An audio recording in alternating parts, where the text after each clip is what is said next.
Quelles sont les causes de la crise que traverse la Belgique? Est-ce l'histoire? L'identité? L'antagonisme entre flamands et wallons? Eh bien, regardons aujourd'hui quelques cartes pour essayer de comprendre.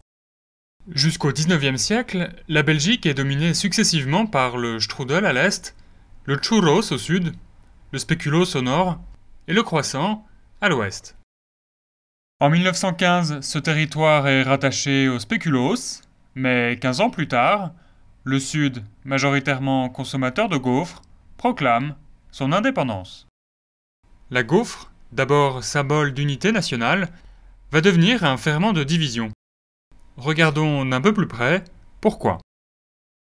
Au Sud, les Wallons consomment quotidiennement la gaufre dite de Liège, fermentée et épaisse.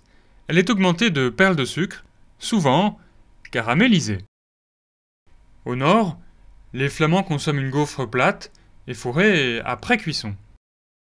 Dans la Nouvelle-Belgique, la gaufre liégeoise s'impose rapidement, comme la gaufre nationale, en réaction aux spéculoos voisins, et aussi parce que c'est une gaufre plus populaire, qui se mange dans les champs de foire et au cours des fêtes, tandis que la gaufre fourrée est consommée avec le thé et dans les milieux aristocratiques. Ce n'est qu'en 1898 que la gaufre fourrée est reconnue comme seconde gaufre nationale.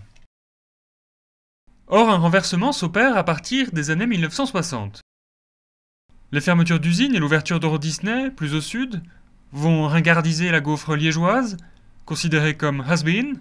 Avec la vogue du minimalisme et des régimes amincissants, la gaufre fourrée est poussée sur le devant de la scène par des personnalités engagées comme Joe Starr ou la maire de Lille, Martine Aubry. Elle représente aujourd'hui 80% des exportations du pays. Donc le problème, c'est que les Flamands considèrent que c'est leur gaufre qui tire le dynamisme économique de toute la Belgique. Aujourd'hui, la politique de la gaufre est décidée dans la capitale. Or, de nombreux amateurs de gaufres fourrées militent pour que la politique de la gaufre ne soit plus décidée au niveau national, mais au niveau régional, ce qui mettrait fin à la raison d'être d'un État fédéral. Alors pour tenter d'apaiser les tensions, le gouvernement central a cherché un compromis entre les communautés, en élaborant une troisième sorte de gaufre. C'est la gaufre dite de Bruxelles. Elle est rectangulaire, plus bureaucratique et consensuelle. Sa conception a été simplifiée et l'on peut l'accommoder au sucre glace, au chocolat, à la confiture ou encore à la crème chantilly. Alors le gouvernement a tenté de populariser cette nouvelle gaufre, mais il s'est violemment heurté aux habitants de l'arrondissement de Bruxelles-Halle-Vilvoorde, qui consomment majoritairement des gaufres flamandes. Certaines communes ont malgré tout accepté la cohabitation entre les deux types de gaufres. Ce sont les communes dites à facilité. Ce sont donc deux visions radicalement opposées. D'un côté, les défenseurs de la gaufre bruxelloise, qui défendent une cohabitation entre les trois types de gaufres, et de l'autre, les défenseurs de la gaufre fourrée, pour qui tous ceux qui vivent en Flandre ne devraient consommer que des gaufres flamandes. Alors la Belgique n'est pas un pays uni autour de sa gaufre. Son unité est menacée par les importations de gaufrettes low cost en provenance du Congo, au point qu'un mouvement clandestin est né il y a peu de temps, le Front de libération de la gaufre, qui prétend lutter contre ce qu'il qualifie d'invasion.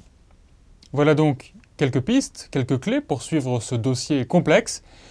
Il faut cependant relativiser l'importance de la gaufre dans le ciment national belge, qui comporte beaucoup d'autres référents culturels, tels que la bière, le football, Tintin et Milou, ou encore Jean-Claude Van Damme. Alors sur ce pays complexe, vous pouvez lire de Georges Rémy, Gaufre en stock, un volume très complet sur le sujet.